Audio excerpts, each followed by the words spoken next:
اس کا نام شہناز تھا۔ شہناز کی والدہ کا انتقال ہو چکا تھا، لہٰذا اس کے والد صاحب نے دوسری شادی کی۔ اب شہناز اپنے والد صاحب، سوتیلی ماں اور ایک سوتیلی بہن کے ساتھ رہتی تھی۔ اس روز چھٹی تھی۔ شہناز اپنے مکان کی چھت پر اپنی چند سہیلیوں کے ہمراہ گلی میں جھانک رہی تھی کہ اسی وقت گلی میں سے ایک لڑکا گزرا جس کا نام ظفر تھا۔ ظفر کی نظر سامنے والے مکان کی چھت پر گئی تو وہاں اس کی نظر شہناز سے مل گئی۔ اسے یوں محسوس ہوا کہ جیسے وہ مدتوں سے ایک دوسرے کو جانتے ہیں۔ اس کی صورت اس کے دل میں ایسے نقش ہو گئی کہ وہ ایک لمحے کو بھی اسے فراموش نہ کر سکا۔ کافی دن سوچ بچار میں گزر گئے مگر ملاقات کی کوئی صورت نہ نکل سکی۔ آخر ایک ترکیب سمجھ میں آئی۔ ظفر نے اپنے گھر کی ملازمہ سے کام لینے کے لیے پہلے اسے چڑ زبانی سے شیشے میں اتارا، پھر اس کی ہتھیلی میں کچھ پیسے تھمائے اور خط لکھ کر دیا اور یہ کہا کہ سامنے والے گھر جا کر یہ شہناز کو دے دینا۔ وہ ملازمہ جس کا نام لالی تھا، شہناز کے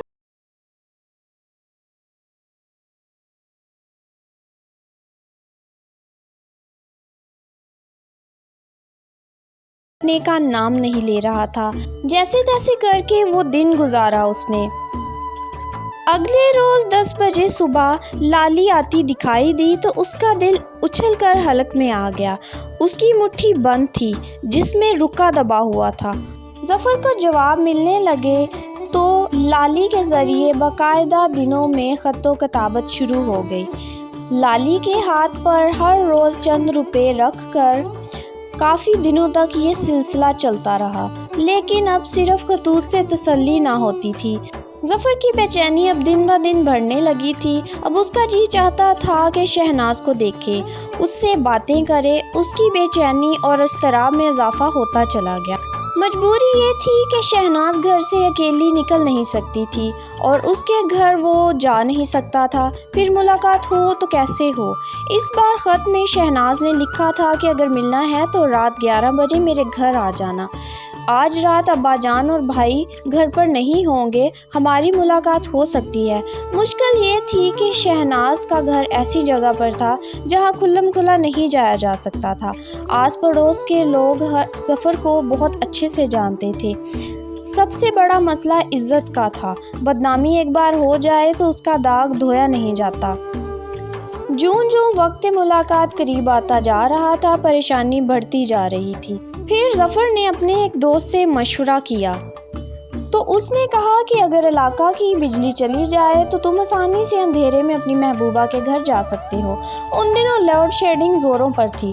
خوش قسمتی سے رات کے ٹھیک 12 بجے سارا علاقہ تاریکی میں ڈوب گیا اور وہ ایک چھوٹی سی ٹارچ کی روشنی کے ذریعے شہناز کے گھر کی ڈیوڑی کے اندر داخل ہو گیا۔ شہناز دروازے پر کھڑی ملی۔ بلا شبہ وہ انتظار میں کھڑی تھی۔ اسے اندر لے گئی۔ گھر کے مرد دوسرے گاؤں شادی میں گئے ہوئے تھے۔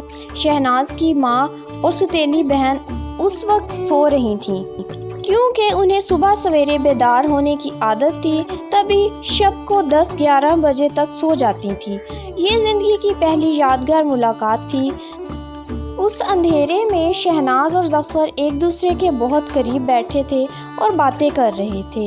یوں کہا جا سکتا ہے کہ اگر دو جوان دل سرگوشیوں میں گفتگو کریں تو وہ پیار بھری باتیں ہی ہوتی ہیں۔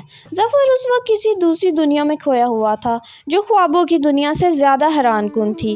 اسے وقت کے گزرنے کا ذرا سا بھی احساس نہ ہوا۔ وہ ایک دوسرے سے وعدے کر رہے تھے اور یوں گلے شکوے ہو رہے تھے جیسے دونوں جنم جنم سے ملتے رہے ہوں۔ جانے وہ کیا کہہ رہی تھی، نہ جانے ظفر کیا سن رہا تھا۔ بس ایک مدہوشی سی کی کیفیت تھی جو محبوب کے قرب سے ہوتی ہے اور آدمی اپنا آپ بھول جاتا ہے۔ ظفر کو اسی قدر سنائی دیا کہ وہ قسمیں کھا رہی تھی۔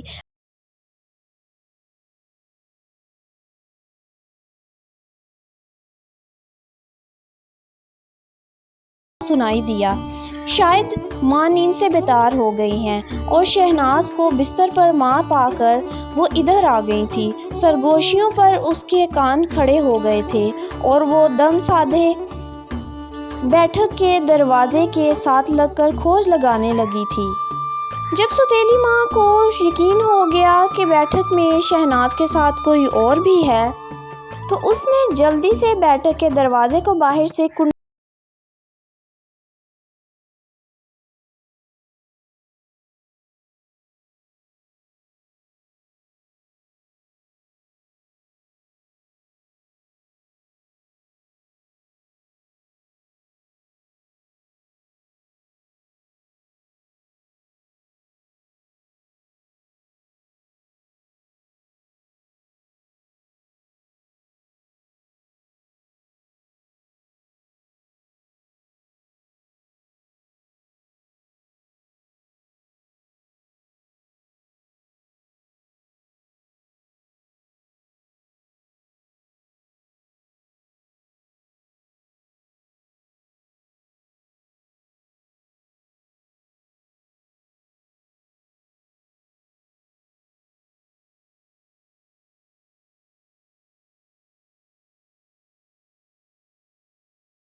کتنے لوگ موت کا یہ خونی کھیل دیکھیں گے، کس قدر بے عزتی ہوگی۔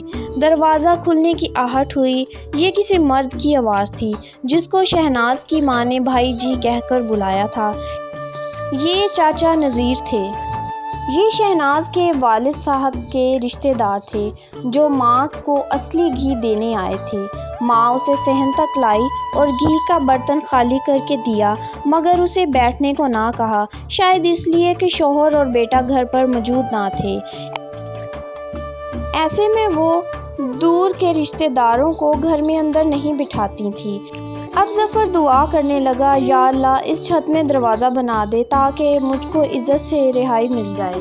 وہ دل ہی دل میں توبہ کر رہا تھا کہ آج رب العزت بچا لے تو کبھی آئندہ ایسی غلطی نہیں کرے گا۔